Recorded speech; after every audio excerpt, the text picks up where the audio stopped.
Bonsoir tout le monde, encore une fois c'est un plaisir de vous servir, de vous présenter une petite vidéo, on peut dire même un tutoriel basé sur la date probable d'accouchement.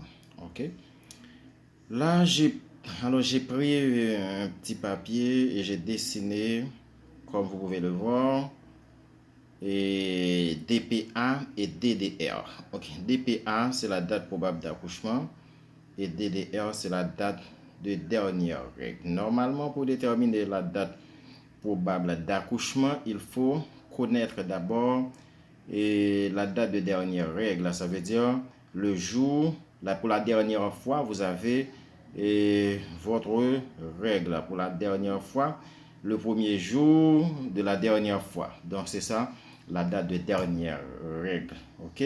Donc ça veut dire si vous avez eu votre règle le 1er janvier, donc on considère ça comme étant la date de dernière règle. Ce n'est pas la date où le sang a fini de sécher, mais c'est la date où vous avez vu le sang pour la première fois. Donc c'est ça la date de dernière règle. Voilà.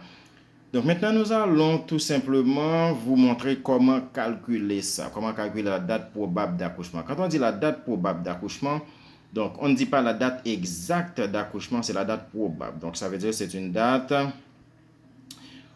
au cours de laquelle la personne a une forte chance, ok, la personne a une forte chance de mettre son produit de conception vers le bas. Ça veut dire d'être accouché. Accouché sans césarienne, accouché sans avortement.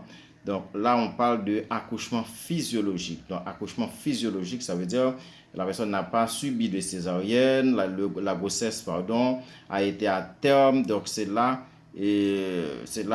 un accouchement physiologique. Parce que normalement, pour parler d'accouchement, il faut que la personne dépasse environ 20 semaines d'aménorrhée, environ 20 semaines. Ça veut dire après 20 semaines, on peut parler d'accouchement. Mais avant 20 semaines, on ne peut pas parler d'accouchement avant 20 semaines. Donc, si vous éliminez le produit de conception, c'est comme si vous avez eu un avortement. Avant 20 semaines, vous avez eu un avortement. Ça veut dire aux environs de 4 à 5 mois. Donc, si vous éliminez le produit de conception, le produit de la grossesse, donc c'est sûr que vous avez eu votre avortement. Donc, à ne pas confondre un accouchement et un avortement. L'accouchement, c'est surtout après 20 semaines d'aménorrhée. Maintenant, là, ce n'est pas le sujet du jour.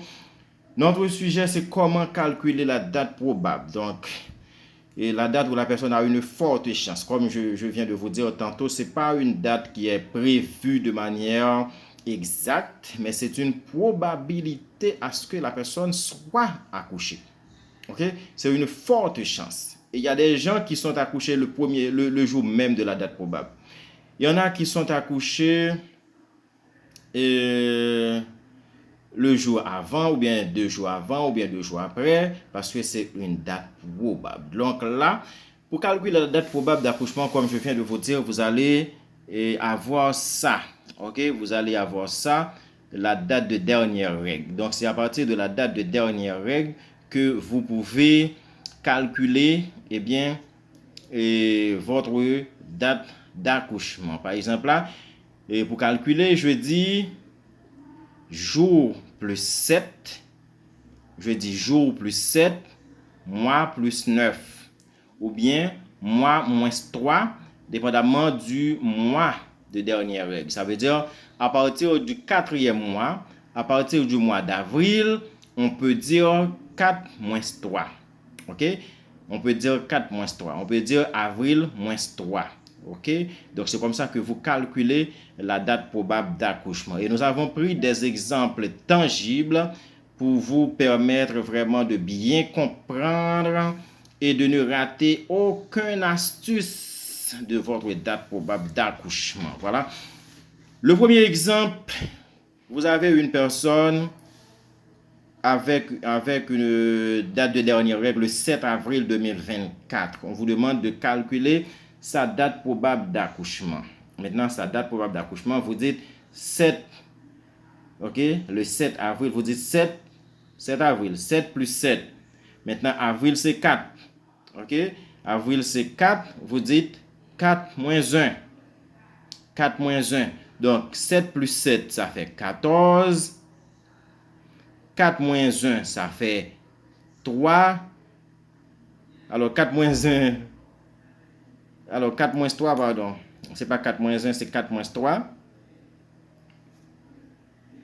Ok, je corrige, c'est 4 moins 3. Donc, 4 moins 3, ça fait 1. Ok, 4 moins 3, ça fait 1. Donc, ça vous donne exactement 14 janvier 2025. Je reprends. Vous avez la personne qui a eu sa date de dernière règle le 7 avril 2024. Nous sommes en 2024. Maintenant, vous dites 7 avril. Le 7 plus 7 avril, ça vous donne 14. Et puis, vous dites mois moins 3. OK? Parce que là, on vous a dit c'est mois moins 3 ou mois plus 9.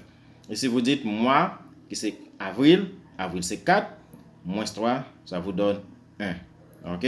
Ça vous donne le 14 janvier 2025. Parce que le 14 janvier 2024 est déjà passé. Donc, ça ne pourrait pas être vraiment la date probable d'accouchement. Donc, c'est janvier prochain qui est le mois de janvier 2025 qui sera la date probable d'accouchement de la personne. Deuxième exemple que nous avons pris, c'est une personne qui a eu ses dernières règles le 17 juin 2024. Ok, la femme a eu ses dernières règles le 17 juin 2024. Eh bien, comment calculer sa date probable d'accouchement? Vous dites 17 plus 7, ça vous donne 24. Et vous dites 6 moins 3, ça vous donne 3. Eh bien, ça vous fait exactement le 24 mars 2025. Ok, ça vous fait exactement le 24 mars 2025. Exemple 3. Vous avez eu une femme qui a eu ses dernières règles le 1er janvier 2024. Le 1er janvier 2024, vous avez eu votre dernière règle. Eh bien, vous dites c'est mois, alors c'est jour plus 7 qui est le premier. 1 plus 7 égale 8. Et puis, le 1er janvier, janvier c'est le mois plus 9. Dans ce cas-là, on ne peut pas dire mois moins 3. On dit mois plus 9. Donc, vous avez 1 plus 9 égale 10. OK? 1 plus 9 égale 10. Maintenant, on avait ici 8. Eh bien, nous allons dire c'est 8 dixième mois 2024. C'est le 8 dixième mois 2024. Ça veut dire le 8 octobre 2024 que cette personne-là va avoir sa date probable. Quatrième exemple pour finir. Eh bien, vous avez eu une personne qui a eu sa dernière règle le 27 mars 2024. Ok, la personne a eu ses dernières règles le 27 mars 2024. Maintenant, vous dites 27 plus 7, ça vous fait 34. 3 plus 9, ça vous fait 12. Maintenant, là, il y a un truc. C'est qu'on n'a aucun mois qui contient 24 jours. Ok? On n'a aucun mois qui contient 24 jours. Là, nous avons 34 décembre. Nous avons 34 décembre. Donc, il n'y a pas de 34 décembre. Il n'y a que le 31 décembre. Le mois de décembre, ça prend fin à partir de 31. Donc, maintenant, étant donné que nous avons 34, eh bien, nous allons déduire les 3 jours restants de 31, donc de 34. Donc, c'est comme si nous enlevons 31 et nous restons 3. OK? Nous restons 3 jours. Ça veut dire, on peut dire le 1er janvier, c'est le 32e, le 2 janvier, c'est le 33e, et le 3 janvier, c'est le 34e. Donc, maintenant, la date probable de l'accouchement de cette femme, c'est bel et bien le 3 janvier 2025, et non le 34 décembre 2024, parce qu'il n'y a pas de 34 décembre. Donc, ça, c'est quelque chose qui est plus ou moins facile, mais beaucoup de gens tombent là-dessus. Parce que là, surtout, il y a des infirmières et dans des examens dans des examens qui ne peuvent pas vraiment avoir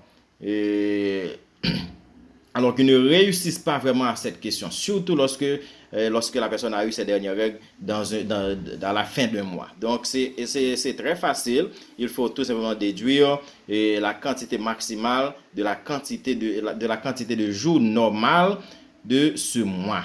Voilà, c'est très important. Merci à vous qui nous avez suivis. Ok, merci à vous qui êtes déjà nos abonnés. Merci également à vous qui allez abonner à notre chaîne. Donc, nous sommes Dr Val. Nous sommes Dr Val. Donc, nous sommes là pour vous servir. On attend vos questions, vos suggestions, vos commentaires. Donc, à ne pas oublier de partager notre vidéo, de partager nos vidéos afin de nous supporter. Et c'est le seul moyen de nous encourager. Merci encore une fois. Mon nom c'est Dr Val, votre ami, votre serviteur de toujours. À la prochaine pour de nouvelles vidéos. Merci.